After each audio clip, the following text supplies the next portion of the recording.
UEFA champions league quarter final ആദ്യ പാദത്തിൽ PSG-യെ പരാജയപ്പെടുത്തി FC ബാഴ്സലോണ. പാരീസിൽ PSG-യുടെ ഹോം ഗ്രൗണ്ടിൽ 2-നെതിരെ 3 ഗോളുകൾക്കാണ് ബാഴ്സലോണയുടെ വിജയം.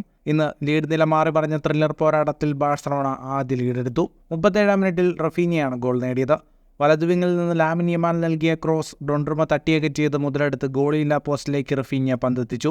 മികച്ച പ്രതിരോധം കൂടി തീർത്തതോടെ ഒറ്റ ഗോൾ ലീഡിൽ ബാഴ്സലോണ ആദ്യ പകുതി അവസാനിപ്പിച്ചു. രണ്ടാം പകുതിയിൽ PSG മത്സരത്തിലേക്ക് തിരിച്ചു വന്നു. മുൻ ബാഴ്സലോണ താരമായ ഡെംബലെ 48-ാം മിനിറ്റിൽ ഒരു മികച്ച സ്ട്രൈക്കിലൂടെ PSG-ക്ക് സമനില നൽകി. പിന്നാലെ 50-ാം മിനിറ്റിൽ ഫാബിയൻ റൂയിസിന്റെ അസിസ്റ്റിൽ വിറ്റീനിയയുടെ ഗോൾ PSG-ക്ക് ലീഡ് നൽകി. പിന്നിലായതോടെ സാവി നടത്തിയ മാറ്റങ്ങൾ ബാഴ്സയെ തിരിച്ചു കൊണ്ടുവന്നു. 61-ാം മിനിറ്റിൽ പെഡ്രി കുറച്ചു കാലങ്ങൾക്ക് ശേഷം വീണ്ടും കളത്തിലെത്തി. തൊട്ടടുത്ത മിനിറ്റിൽ മത്സരത്തിൽ പെഡ്രി തന്റെ ഫസ്റ്റ് ടച്ച് മികച്ചൊരു ലോങ് പാസിലൂടെ റഫീനിയയെ കണ്ടെത്തുന്നു. ഒരു അത്യുഗ്രൻ വോളിയിലൂടെ തന്റെ രണ്ടാം ഗോൾ നേടി റഫീനിയ ബാഴ്സയെ മത്സരത്തിനൊപ്പം എത്തിച്ചു. സ്കോർ 2-2. 76-ാം മിനിറ്റിൽ മറ്റൊരു മാറ്റത്തിലൂടെ സാവി ക്രിസ്റ്റ്യൻസനെ കളത്തിലെത്തിച്ചു. തൊട്ടടുത്ത മിനിറ്റിൽ ഗുണ്ടോഗൻ എടുത്ത കോർണർ കിക്കിൽ നിന്ന് ഒരു ഹെഡറിലൂടെ ക്രിസ്റ്റ്യൻസൻ ബാഴ്സയുടെ വിജയമുറപ്പിച്ച 3-ാം ഗോളും നേടി.